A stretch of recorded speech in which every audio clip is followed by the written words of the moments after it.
Recon Athlete Podcast is brought to you by Kreitz Market, The Social, and Focus Fit San Marcos. All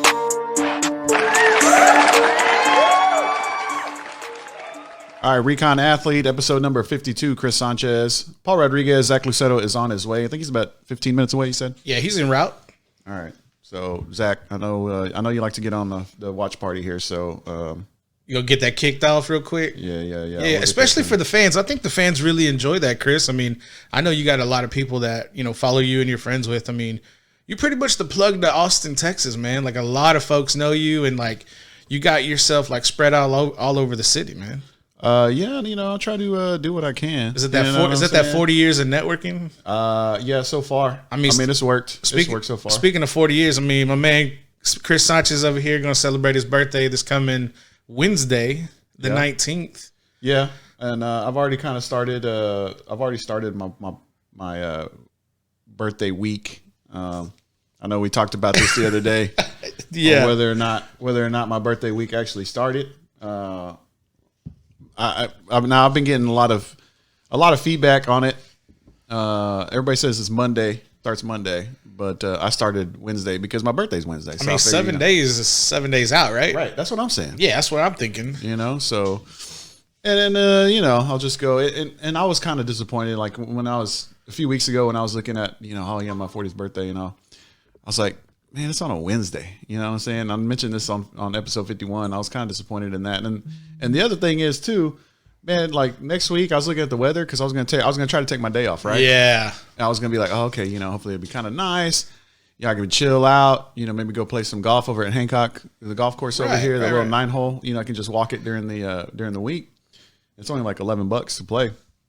You play all day out there too. Or it's like I think during the day it's like $16, and it's walk-in only.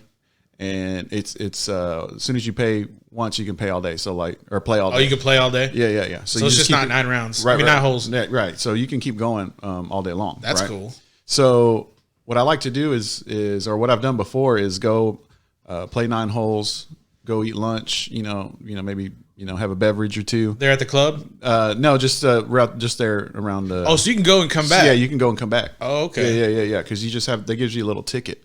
And it's got the date on it. And they have a little marshal guy that runs around, and it's good all day.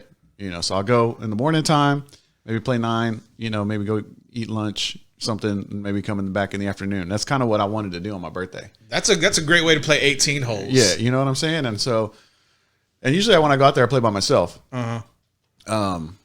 So that's what I was kind of excited about that, right? I was excited, and then I look at the weather, dude. Yeah. It's going to be like 40-something degrees and rainy, like all week long. Yeah, exactly. So, like, I was having this debate with myself about, because I'm off. Are you off on Monday for President's Day? Yeah, but I'm going to be working a little bit extra. Okay, so, I work for a school district, obviously. So, shout out Manor ISD.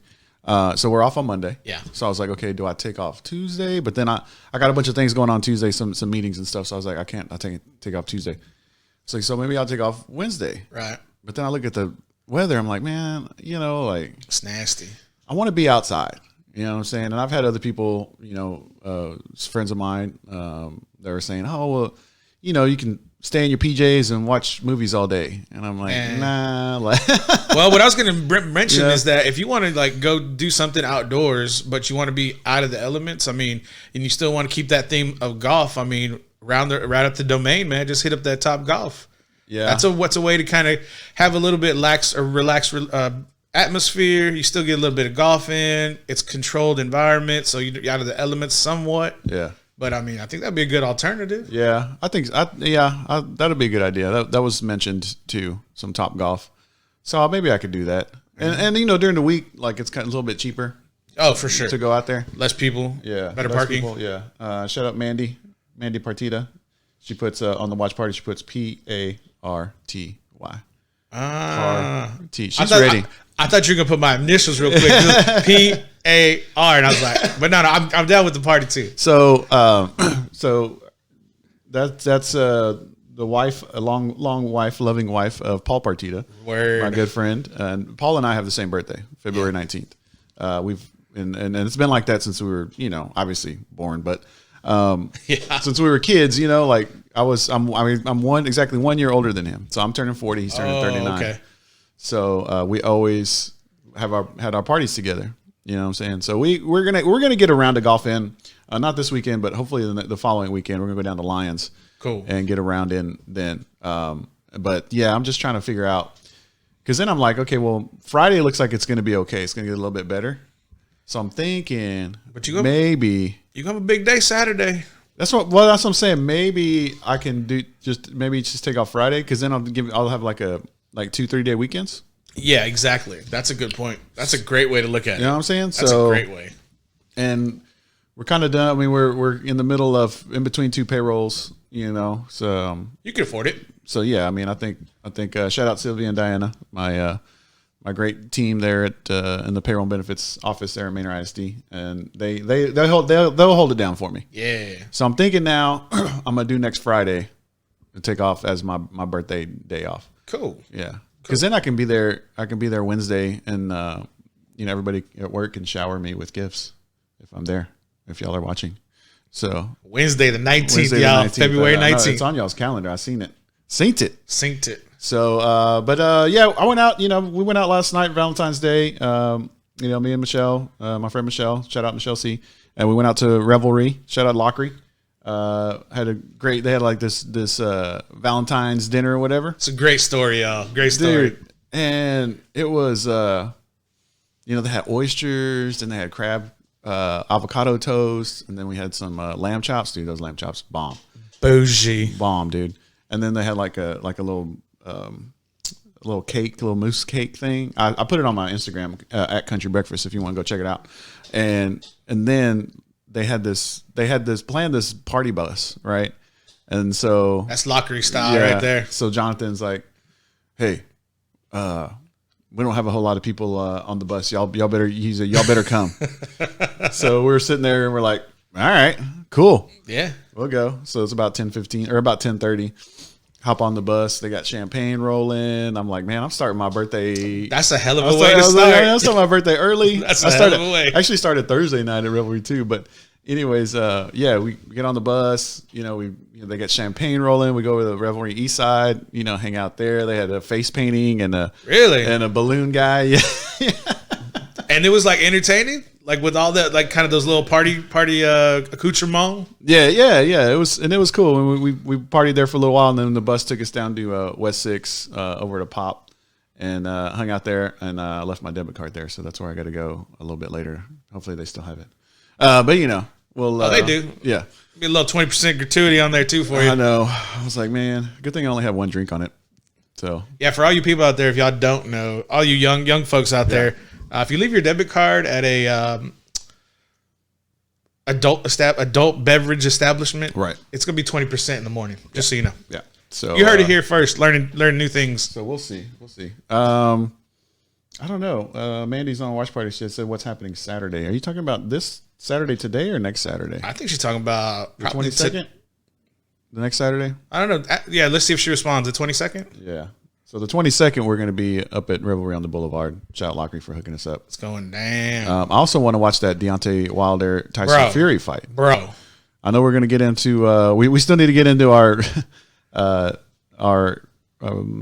topics here. We got the Texas A&M recruiting class. We're going to talk about that. XFL week 2, and then Zach's going to get us into the NBA a little bit. But yeah, next Saturday, Tyson Fury, Deontay Wilder, biggest fight. I would say since probably Mayweather and Pacquiao. Are they gonna have that at Revelry? I don't know. I don't think so, but we'll see. I haven't talked. I should ask Lockery about it last night, but I mean, when those things they're pretty expensive. They're pricey for businesses. Because they do it by they charge you by your capacity, right? So it can be pretty expensive. So I don't know if they'll have it there, but we'll find. I'll find a place. I'll find a way to watch it. Maybe across the street from Revelry. There probably have some screens across the street. Oh, okay. So, Mandy said next Saturday. So, 22nd. 22nd. So, yes, Revelry on the Boulevard. We'll be there. Paul's going to. I'm going to be in the building. Be in the building. I think Zach said he might try to come. I know Snoop will be there. Yeah. I'll be there. But y'all are celebrating like more than just your birthday and Paul's birthday. Right? Paul Partita. Snoop's birthday's on the 26th. Right. Chubby. Jeremy Lockery. Chubby's birthday was on the 13th. just a couple days ago, and so celebrating that too. So it's a big party. It's gonna be a big party. It's gonna be a lot of good people. Great time. I think. I mean, I'm just coming in saying hello to everybody. Yeah. So it's gonna be fun. We're gonna have a good time. I want to shout out to Snoop. I think he's in his room, but he's watching the watch party. Roderick Ramos, what's up, Rod? Of course, Mandy's on here, and Francesca, and then John Paul. What up, John Paul? John Paul is just moved back to Austin from Houston. He's down on South Congress, so shout out to JP. But we'll talk about that. I want to talk about that fight just a little bit. Let's do it. So, if you didn't watch the first fight, it was epic, to say the least.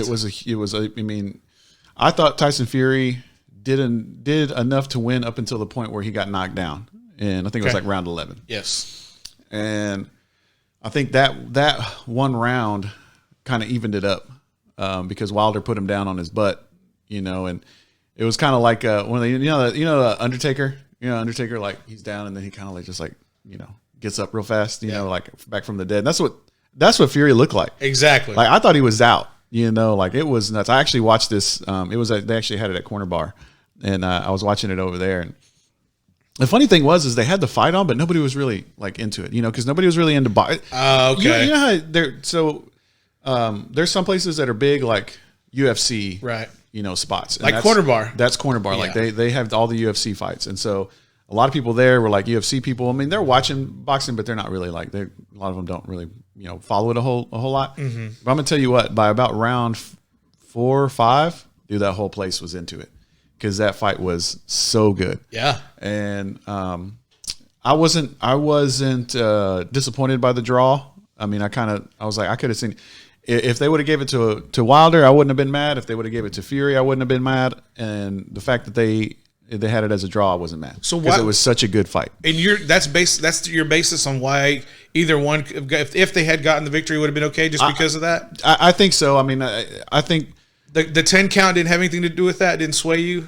How really, if you put a clock on it, Fury, the lineal champ, Tyson Fury doesn't get up from the 10 count. If you put a clock to the time he goes down, right, he doesn't get up. Right. And I don't know, man. I'm just saying, like overall, I mean, if you put the clock on it, I mean, he doesn't get up. It's like a 12 count. But I mean, that's not what happened in the ring. So sure. you gotta go with what happened. So I think either way, it was such a great fight, and both of them were such.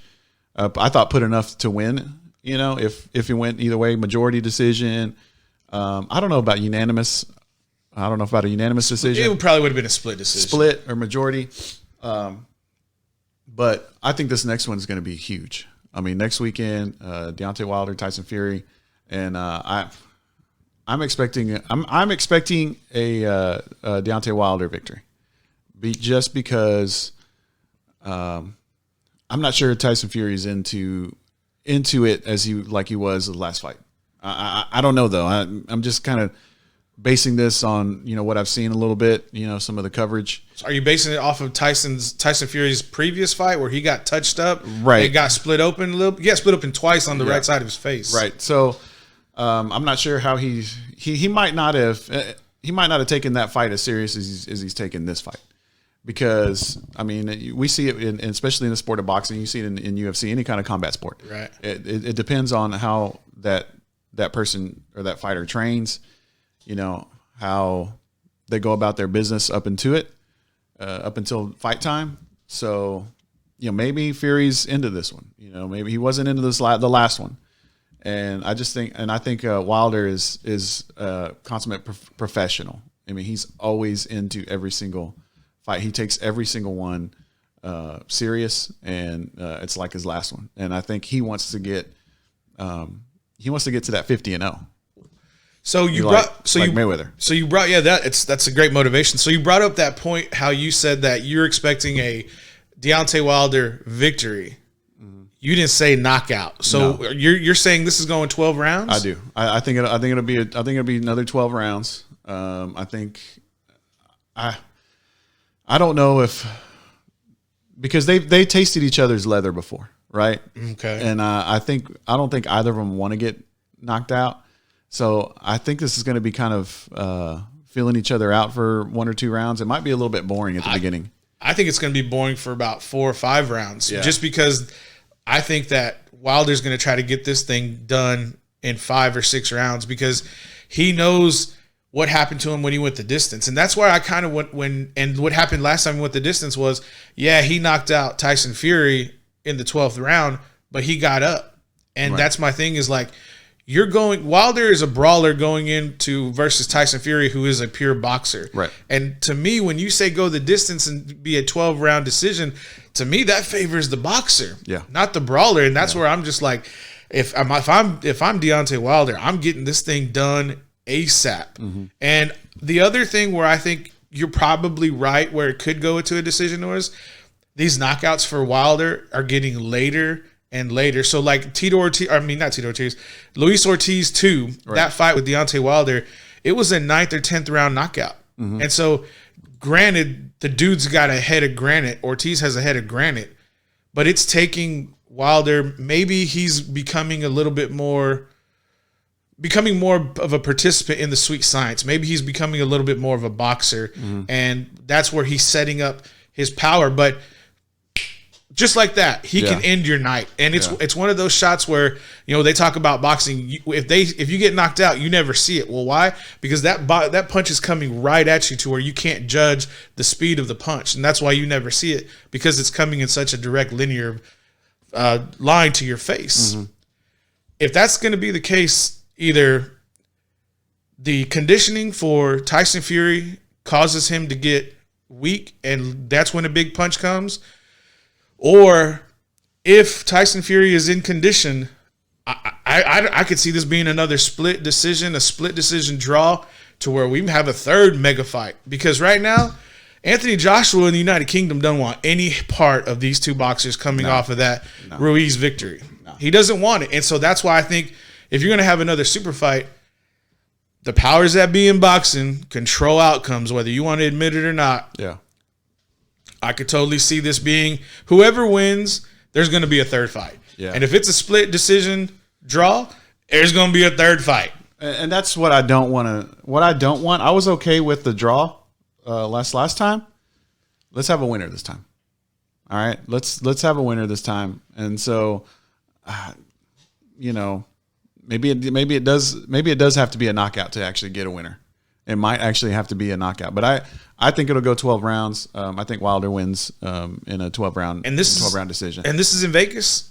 I think so, yeah. Good, because these folks in New York stop fights for no reason. Yeah, and maybe I can I need to hit up my cousin Casey Ramos, the Wizard. Former top-ranked professional boxer. Yeah. Color analyst now. Color analyst. You've seen him on KBVO. And some of the local fights that they put on there. Shout out to Underwood Promotions. Some of the fights that they put on for the local guys here in Austin, Texas. Austin, Texas. I think it's a good boxing. It's a good boxing town. Chris, you know all about it. It's a great box. I mean, like when they put on these boxing matches, I mean, there's big crowds that show up. And the last one I went to was put on at the Irwin Center. Yeah. And Irwin Center, that's a big venue, and they put a pretty big crowd in there. Now, they do a lot of local fighters, to get the family and friends in there. Sure. But they put on there's some quality fights that they put on, and there's some guys that fight, that train like at Richard Lord's gym right over here on North Lamar.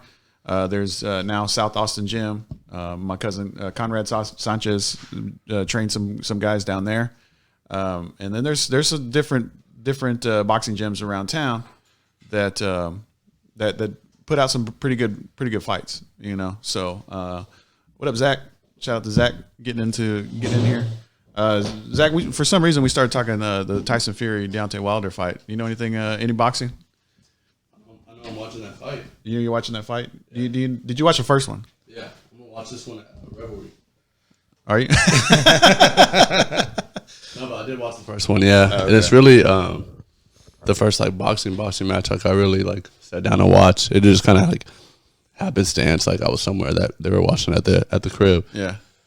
And I loved it, man. Like I'm so excited. I'm so excited for next weekend. See, and that's the thing, because you have fans like Zach, that aren't really into the boxing that happen to watch that first one, and the excitement on this one and the hype machine on this one. I think coming up, especially this week, is going to be huge. And I think you got to have seen the first one to watch the second one. That's true. I think. Yeah. And I think a lot of people kind of I think there was a lot of people out there like similar to you, Zach, that kind of just stumbled on it because there were a lot of people that, this is the first time in a while that you have like big heavyweight fight. A lot of the big fights, with Mayweather and Pacquiao, Canelo, Triple G. I mean, all those guys, they're all welterweights, and this is the first time in a long time where you have like legitimate, huge heavyweight boxing match. And I think it's, since the time in the 80s and 90s with Tyson and Holyfield, and the Lennox Lewis, when you had like big, huge contenders that were actually great boxers. Now it's Tyson Fury, Deontay Wilder, Anthony Joshua. And you had the flash in the pan. Andy Ruiz. Andy Ruiz, who, shout at him for being a first Mexican-American heavyweight champion. Yeah, Paul, sorry for your loss. So. For my loss, yeah. I trust me. If I was Andy Ruiz, I would have taken things a little bit differently. But I think the Tyson Fury and Wilder fight. I think if you think about it in boxing now, it's so many foreign people that have names that are hard to like pronounce or are nicknamed or something like that. So that when you get to a Wilder and Fury, it's like, oh, I think I might have heard of them before. Yeah. Even if you hadn't, like you've heard something similar, So I think it was just easier to get into the first time is because you feel some sort of familiarity with one or the other. Right. Whether it's true or not, you feel like you kind of know something. And then that first fight was so good that it just kind of hooks you back into the second one. Yeah, and I think it's going to be a big one. So I mean, I like Wilder in a decision. Paul, do you? I like Wilder in a knockout. Under 9. Under 9. Yeah. Okay. You can put a little bit of. Oh, you do. Yeah, you better believe it. A little dinero. Yeah, you better believe it. So we'll. You can meet me at the spot that Chris is watching it at. We'll watch it together. We actually were talking about that earlier while you were en route. We're gonna see if they're gonna get it. We're gonna talk to the owner. Yeah. We'll see what's up. All right. So now that Zach's here, we'll get into some of the other stuff that we had planned for this on the whiteboard 52. Yeah, I know. I still can't. Chris. I know. Chris. I know. We need to just Venmo Paul some money and have him pick up. I told Chris, let me just order one off of Amazon, and you're like, oh, I got one at the office. I got one at the office. Maybe you need one at the office. I'm gonna be in Austin. I got to be in the office this week. I got some training going on for 2 weeks. So February 19th on your birthday, I'm gonna go by after work. I'm gonna go by Maynard ISD. I'm like, hey Chris, let me get that whiteboard. Put it in my car. And shout out to Sylvia Loevano, my payroll and benefits specialist or coordinator. So it's her whiteboard. Oh, word. Right. And she said because she actually brought it to me because if I wanted to use it for the office, but I had this other one that was already in my office when I took over. And so she was like, "Oh, well, you can just have that one. Do whatever you want." And I was like, "Oh, okay." And I've been trying to get that whiteboard, home from work for what 6 months. I think we should buy that stuff. That's like wallpaper. That's like the whiteboard stuff, and just put it on this whole wall. Word. Right here. I like that idea too, but we'll wait and see. I mean, I don't know. Just do it like right here. No, actually, I'd like to do it in that corner so it's out of frame. Oh, I think it should be in frame. Yeah. It's like on when you watch those like debate shows, it has all the topics listed. Yeah. You got that good handwriting? If you do, then word, because my handwriting is garbage. I mean, I can write legibly at least. Mine's not even close to that. That's why I type. All right, so Recon Athlete episode 52. Zach Lucetto back in the house. What's up? Chris Sanchez, Paul Rodriguez. Now we'll go ahead and get into the homework that you gave us, Zach. Texas A&M recruiting class. Did you bring your notes? Yeah, let me go last though. Okay. Paul, who was your guy? Haynes King, quarterback, Texas A&M. All right. Tell us about Haynes. Okay. Haynes King, number 5 or number 7 in the state, 6'2", 6'2" and a half, 6'3", depending on who you ask. Won a national championship last year, 2018 season. State championship. What did I say, national? Yeah. It was national, goddamn. No, it was state championship for Longview as a junior. So, this kid is the future. He's the prototype for the future. He's mobile, 4.51, 4.50, 40, depending on who you ask. That's a laser time. Mm-hmm. So I think with his length, he's real lanky.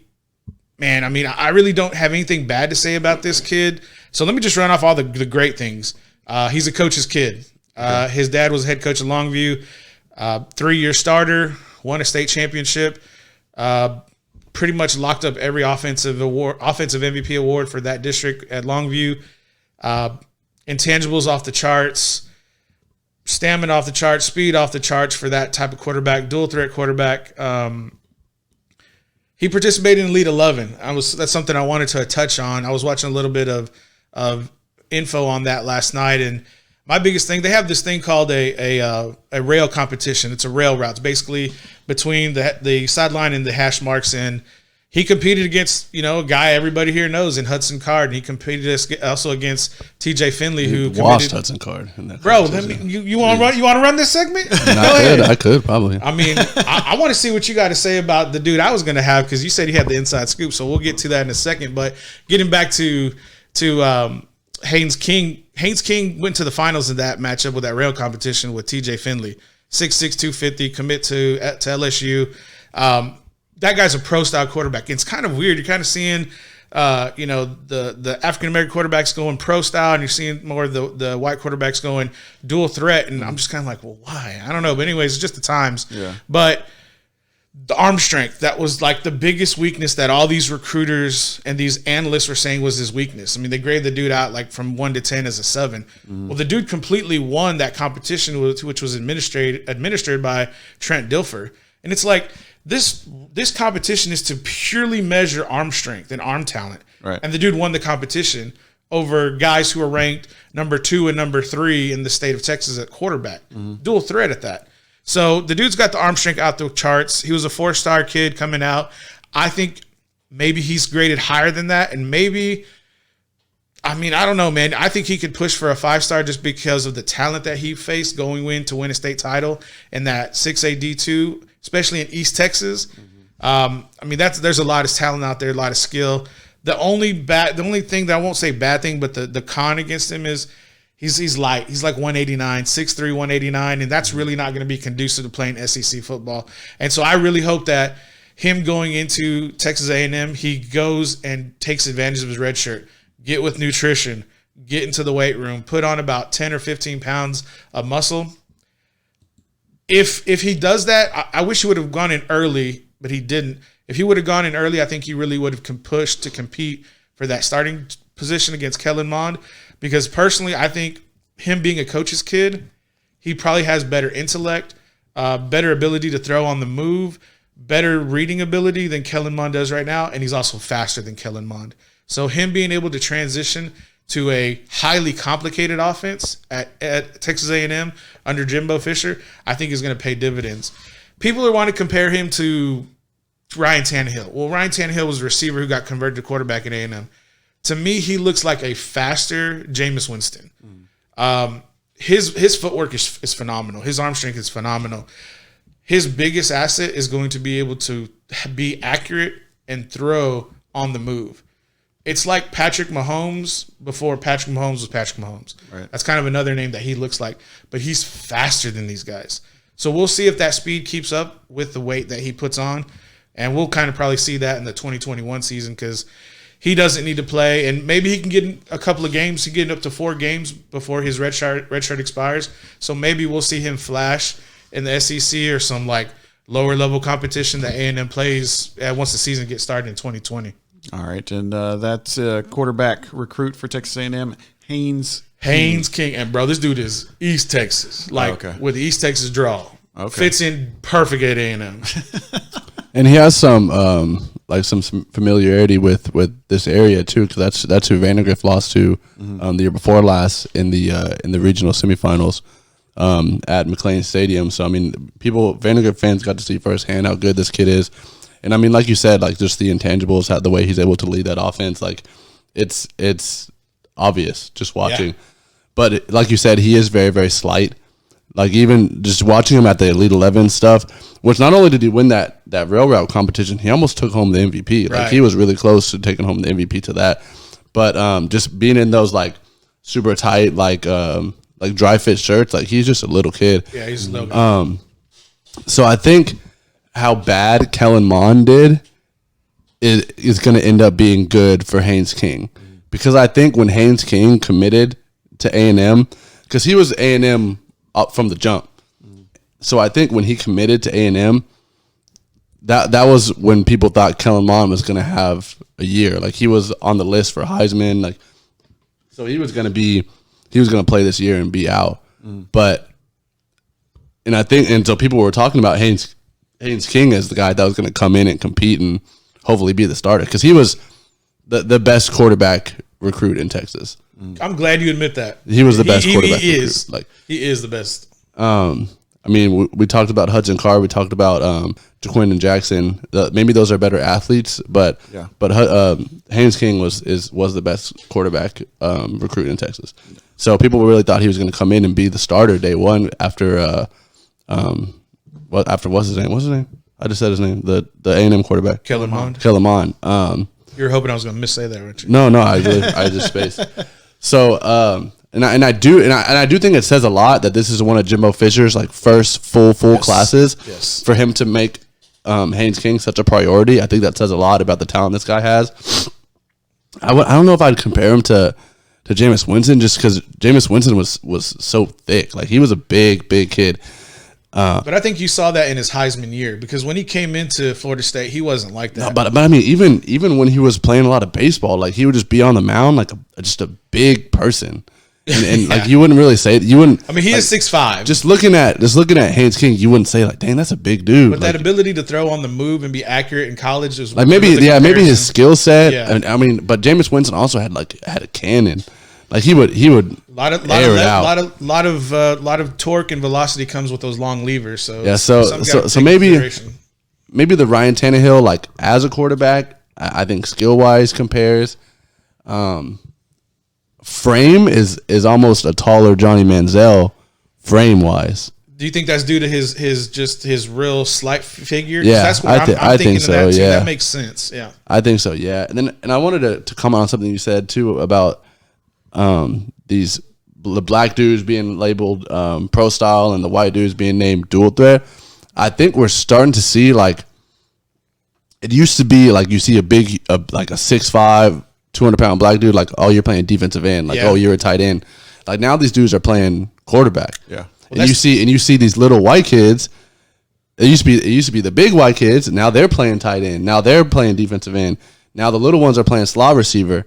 So you're starting to get some of these smaller white kids take after Johnny Manziel, take after Drew Brees, take after Kyler Murray, right? And say, hey, I can do that. I can play quarterback. Maybe even my parents have the money to give me this quarterback coach and turn me into one of those people. And now you're starting to see just the athleticism, because I mean you'll click on like that dude we were talking about for Oregon, that dude they had there that I said was going to be the starter, the freshman coming in. I forgot. He was like a bigger, bodied black dude that was labeled as a pro style. He might have been labeled as a dual threat, but I think he was labeled as a pro style. Like you go and watch his tape and you think pro style tape is just going to be nothing but throwing the ball. Yeah, he's just running over people. Yeah. So I think it's getting hard. Like the lines are starting to get more and more blurred. Yeah, that makes sense. Like you'll look up and down the pro style rankings and see nothing but dudes running the ball. So I think those lines are starting to get blurred. I mean, I would almost prefer they get rid of that. Yeah, the reason why I think they should still be in place there is because there could be more amenities. We'll just use the word amenities under a pro style quarterback definition compared to a dual quarterback, because the dual quarterback could probably have a skill set where they could be more accurate throwing on the move, or they just have a little bit more mobility. Whereas a pocket quarterback, a pro style quarterback, is going to be mainly someone who's going to read through progressions, compared to moving the ball or moving outside the pocket. It just depends. But I do agree that they're blurring, but I don't think they should be removed quite yet. Well, I think a good example of that is this year. What did Trevor Lawrence do that really set him apart from people this year? And that was his ability to run the ball and be a physical runner. And then what did Justin Fields do but put up bunches of yards just throwing the ball all over the place down the field? And Trevor Lawrence was the number 1 ranked pro style, and Justin Fields was the number 1 ranked dual threat. So, like I said, I think it's starting to get more and more blurred. But, Chris. My guy? Yes, how about your guy? So the guy that Haynes King or Kellen Mond might be throwing to, Demond Demas he's out of Tomball. He's a 6'3", 100. They got him listed right now as 185, but from last I've heard, he was more pushing 200. Big wide receiver. He can jump through the roof. He's got his top end speed is phenomenal. I mean, he will run away from everybody. So he'll run away from cornerback, safeties. He's got enough speed to take it to the house at any time. He is a playmaker.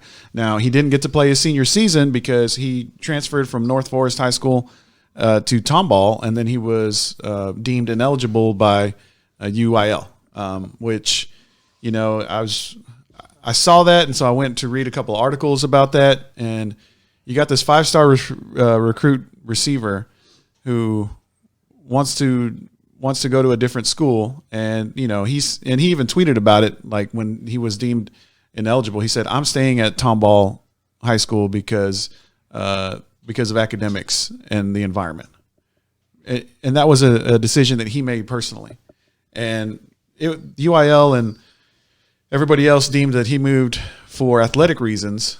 But I mean, I don't know, guys. I mean, it's like I know the way it works, right? Because I worked when I first started working at Manor. I was the admin assistant to the athletic director, Sat Jackson.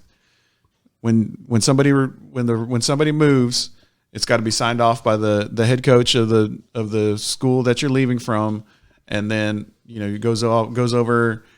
It's got to be ruled on or voted on by the district coaches, basically, and if there's an appeal, it has to go to the UIL.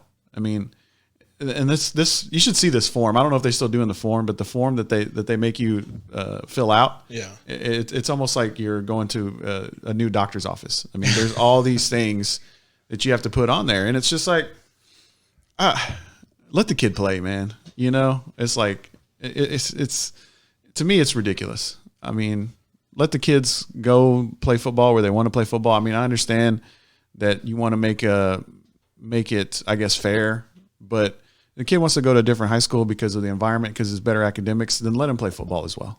So getting off my soapbox on that, him as a 5-star receiver, legitimate 5-star.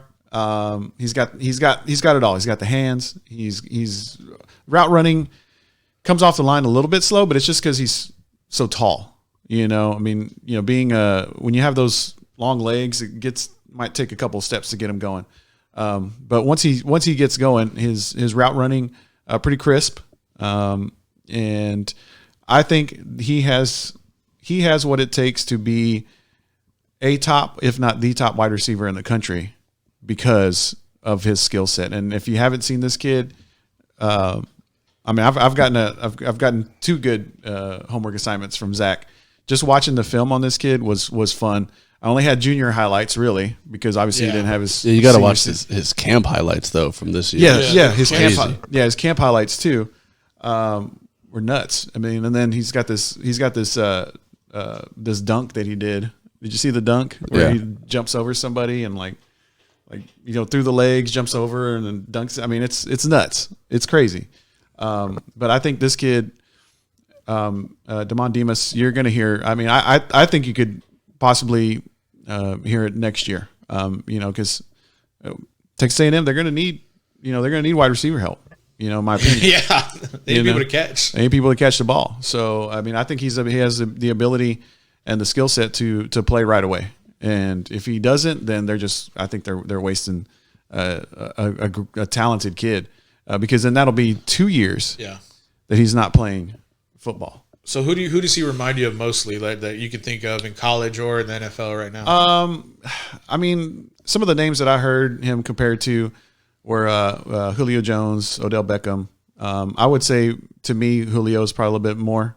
Would remind me of him. Just due to the length. Due to the length and the jumping ability, and then the ability just to take it to the house. I mean, so he's a playmaker. He is definitely a playmaker. There's even a highlight where he's like, I guess he punted every once in a while, and so he just like, I think it didn't even look like a called fake punt. I think he just decided to run the ball. Oh, really? He's like, I got this. And he gets the ball and he just starts running and he just makes a couple moves and he runs away from everybody. So he's got great open field. If he gets around the corner and he gets past you, he will outrun you, and he has the speed to outrun, the angle, those people that are coming across the field. Well, he'll get to test it in the SEC. I mean, and you don't want to tackle him either. I mean, right. He's a big kid. Yeah. He's like, I mean, they said he's 200 pounds, and I see him, I could see him, getting up to 215, 220, by the time he's ready to get into the NFL. Because, I mean, the kid's big already. And then, as we know, we see what happens when they get into the facilities and college and everything, the nutrition and all that. So sounds like Calvin Johnson is what it sounds like. I would say something similar to that. Megatron. Yeah. Not as tall. Maybe not as tall. That tall. I mean, he's 6'3". Maybe he's not the 6'5", 6'6", those kind of guys. But I think Demond Demas is going to be a name that everybody's going to hear a lot about here in the next 2 or 3 years. So we talked about Haynes King being the quarterback recruit in Texas, like for sure.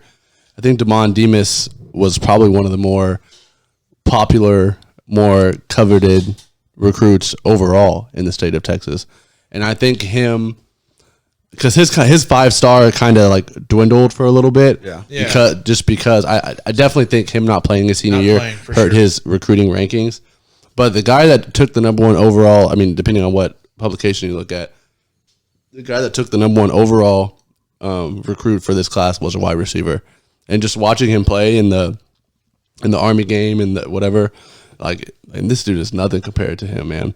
Just watching his there's a guy every year when you watch those like one-on-ones from camps and stuff that you can tell those DBs just don't want to guard. Yeah. Every clip is a different DB because those dudes are like, all right, I'm done. Like, you got me once. Like, I don't want to do it anymore. And he's just making dudes look dumb. And he went viral because he is flipping all over the place during these camps. He's wearing his bonnet during the 7-on-7 and stuff. Yeah. I mean, he's just a fun player to watch. I mean, he's very outspoken on social media and stuff, always going on Instagram Live. So I mean, he's kind of like caught the culture of what it takes to build a brand and be a big name. It's almost like, all right, I can't play this year. Y'all are not going to forget about me. I'm going to do everything I can to stay current. So I mean, you don't recruit a guy like that to have him sit out his first year. No. And I mean, I think there was a few of A&M's starting receivers that declared for the draft too. I think that the guy Courtney Davis, I think his name is. I think he's gone. I think there might be another one as well. So I mean, he's gonna play next year. He's got to play next year. And I mean, just watching him, I remember Paul. You might remember this name, DeMarcus Lodge. Yeah. Just his recruiting kind of reminded me of him. And he got to A&M and played off the bat. I think he ended up transferring to Ole Miss, but you get that opportunity right off the bat just because your frame is so college ready, your skill set is obviously there, your notoriety is already there. So I think A&M, the two guys you had, I think A&M is anticipating them being there. I did read somewhere that Haynes King did enroll early, but that Demond Demas didn't. So, but it's almost like Haynes King needed it and Demond Demas didn't. So he was like, I'm good wherever. So the guy I had was the other 5-star guy from A&M, Jaylon Jones. And this is bringing back the culture of big time athletes coming out of Cibolo Steel. Yeah. So we're talking a big defensive back, corner, safety. I think he translates to a corner at the next level. But I mean, he has the frame to play. Yeah, he can do both. To play safety. Yeah. So we're talking about 6'1", and a half, 190 pounds. Mm-hmm. So just whatever he wants to do with that. He played both ways in high school. So it was fun being able to kind of break down that film. But I also got my my buddy that played Division I defensive back. And I've been waiting for this. And waiting. He trains with one of the top like DB coaches, a guy that trains Marcus Lattimore, a bunch of the Jamal Adams, those guys in the Dallas-Fort Worth area. So he was able to sit down with him and watch the film with him and send me his kind of notes about him. So he said he's very controlled in and out of his breaks, very patient at the line when pressing, and is also patient and controlled when he's running downfield. So I think something that the average fan kind of picks up on but doesn't really know how to break down is talking about the hips of defensive backs, and that's being able to turn and run because you're essentially you don't know what you're doing. You're just having to react. So when the receiver goes one way, you have to flip your hips, but then still have the mobility to flip them back to guard whichever way that route is going to break or fake or whatever. Hips don't lie. Yeah, like Snoop said. So, like I said, good hips, more of a press corner, and which I think, just looking at his frame, you would hope so. You would hope that the dude that's 6'2", 200 pounds is a press corner. So plays the ball well in the air and actually adjusts very good to the ball in the air because he plays receiver. So I think just the ball skills to me, I read that as just having ball skills. Yeah. So be able you see the ball in the air and do whatever you can to touch it, whether that's make the interception, whether that's deflect it, whether that's finding it when you're out of position. So I think his receiver background, his receiver experience has really helped him to be able to find the ball in those instances. He said his hands aren't as good at DB as they are for wide receiver for some reason. So I think just to be able to play with the consistency in those ball skills that you have at receiver, you got to be able to make the plays that you're making as a receiver as you are when you're put in those positions as a defensive back. I think, especially if you're going to put it on tape as a receiver, your tape has to be consistent as a defensive back to what you're doing on the other side of the ball. Very smooth and almost looks like he's not running his hardest yet when he's keeping up with every receiver he covers. And when I was watching his film, that's something that I got too. And I think you see that sometimes with these elite athletes, especially when they're playing high school ball. It's almost like they know they're just better, so they almost get bored at times. Especially a guy like him that's such a smart player, such an athletic freak. It's almost like I can take this play off, and I have the speed to make up if they throw at my guy, which they probably didn't throw at him very, very much. Yeah. He said his only weakness is when he plays off his man, his eyes stay in the backfield too long, which can hurt him at the next level. And I think that again goes to him being such an elite talent. Yeah. Is like I said, you have the ability to make up for it. So why not just stay looking in the backfield to make a highlight play, to make the interception, to make the big hit, to make the deflection, as opposed to just playing sound, fundamental responsibility football.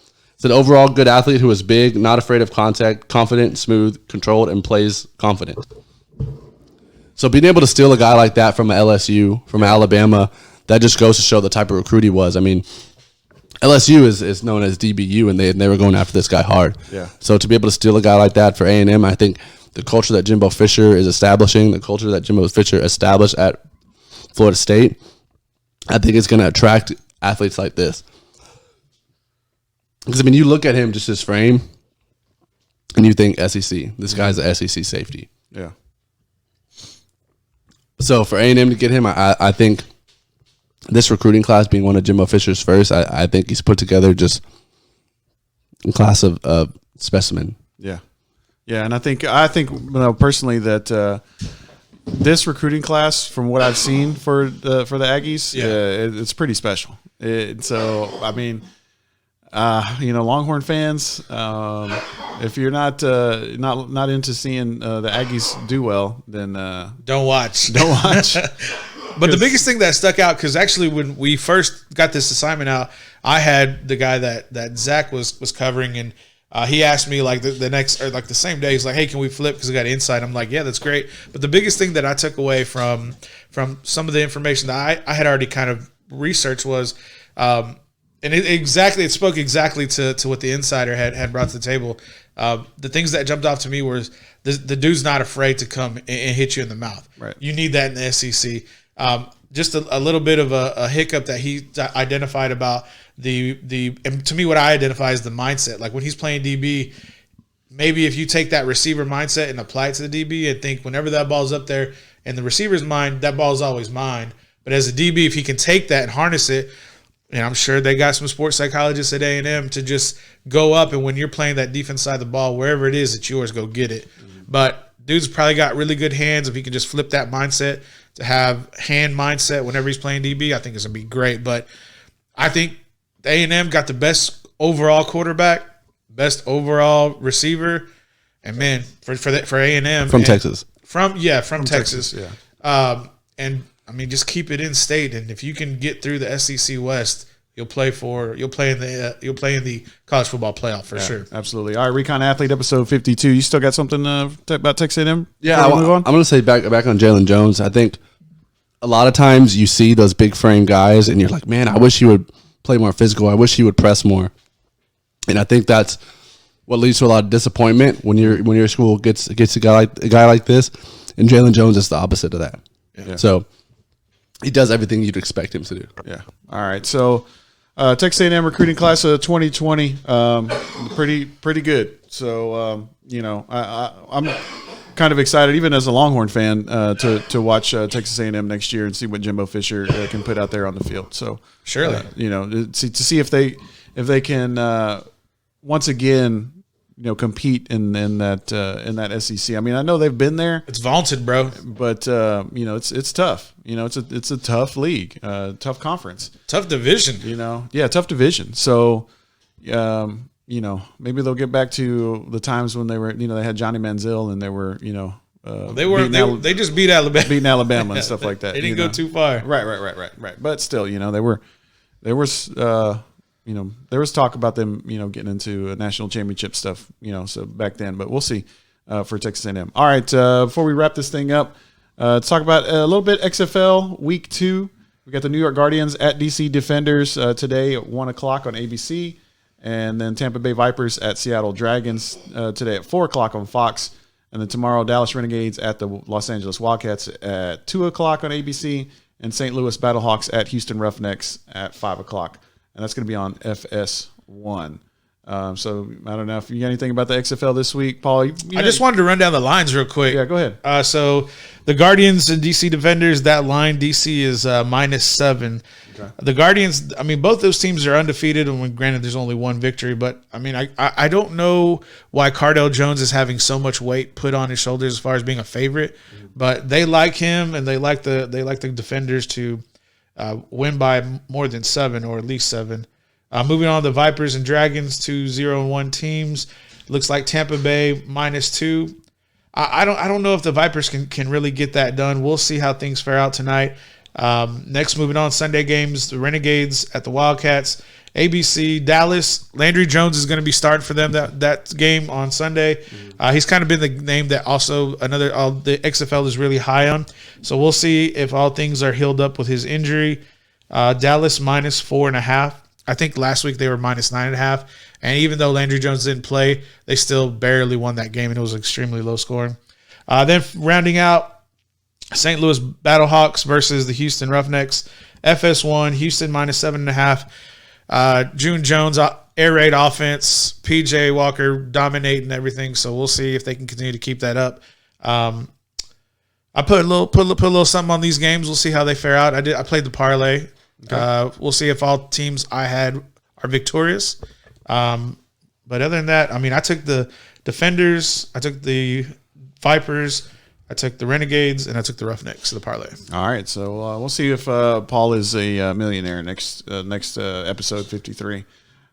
Is that how much money you put? And if I had enough to make $1 million, I probably wouldn't be betting it. And this week, we all know that Snoop loves daily fantasy sports, and he's in the NBA right now. Baseball's about to start, so we'll start doing baseball. I like to do baseball as well. Man, y'all are crazy. But this week Zach got into a little bit of daily fantasy for in Yahoo, and you did pretty well. I'm 3 for 3 right now. Yeah, and came over to the dark side. It's almost. I mean, some may say it's beginner's luck, but I think that Zach's maybe we got a little insight in the I know NBA. it's kind of a bummer that I started so close to the All-Star break. Then I have to wait. I'm almost like itching, like I'm fainting.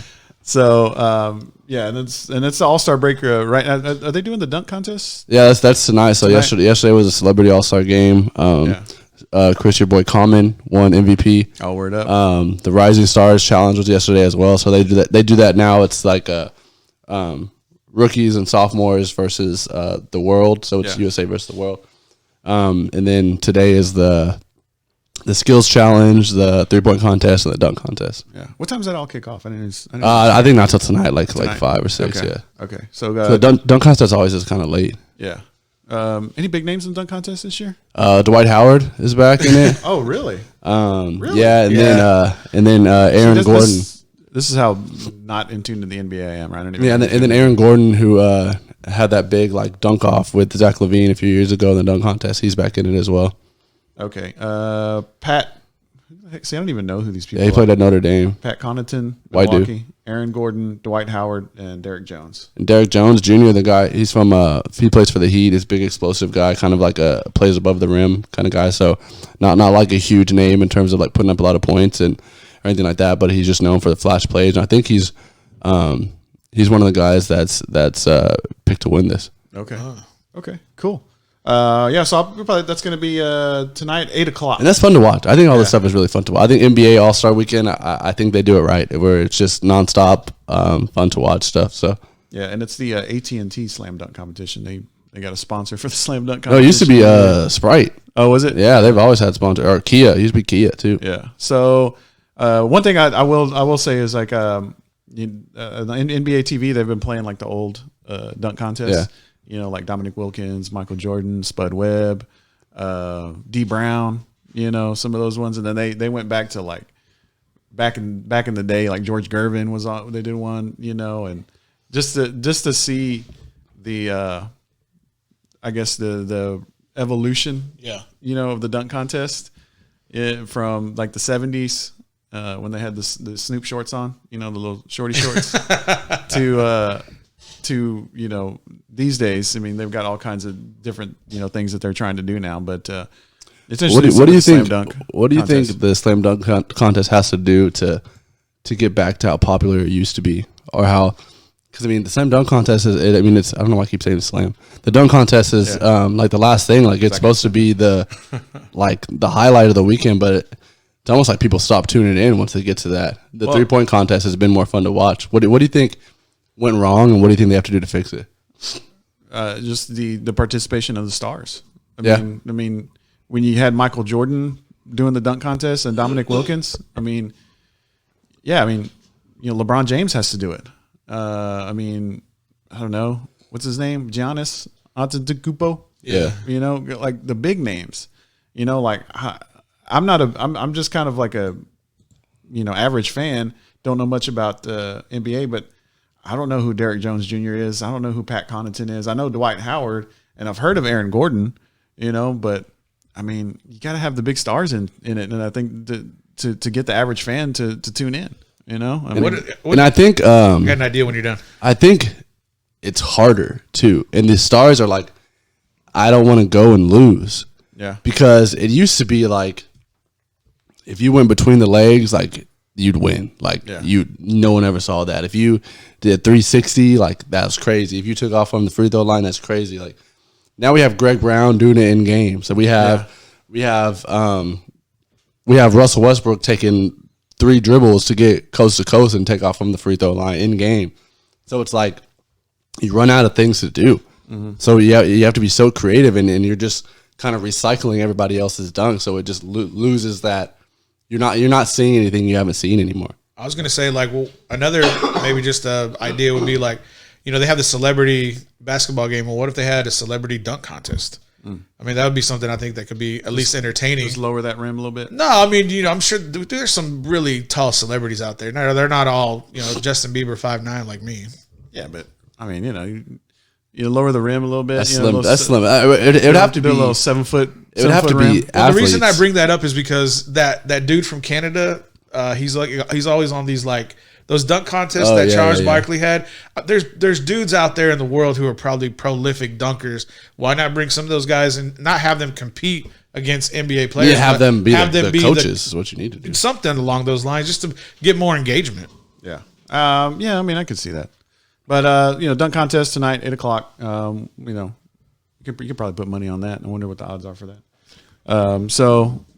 We'll check it out. And then, NBA starts up again next week, and Snoop and Zach will get their DFS on again. Maybe I'll do that. I can try to get Derek Jones Jr. Plus 135. Aaron Gordon. Jones Jr. That's who you taking? Aaron Gordon plus 150. Pat Connaughton plus 350. Dwight Howard plus 550. Oh, wow.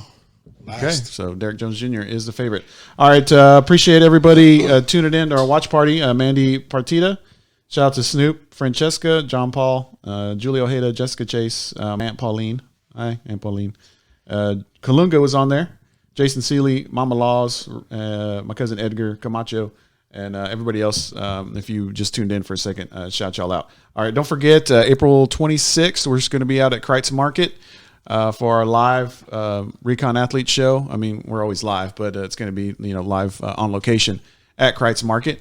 So shout out to Kreitz Market, our feature sponsor, and of course the social and Focus Fit San Marcos. So we're going to have some guests out there. We're also maybe get some merch, so Recon Athlete merch. We were talking about that earlier, Paul. So, but appreciate everybody tuning in. We'll go ahead and wrap this thing up, and make sure you get up. If you missed this, get us on YouTube. Paul, go ahead and do your thing. Ladies and gentlemen, if y'all enjoying the podcast, please like, subscribe, and comment down below. Hit the bell on there. We'll let you know when we upload. We out.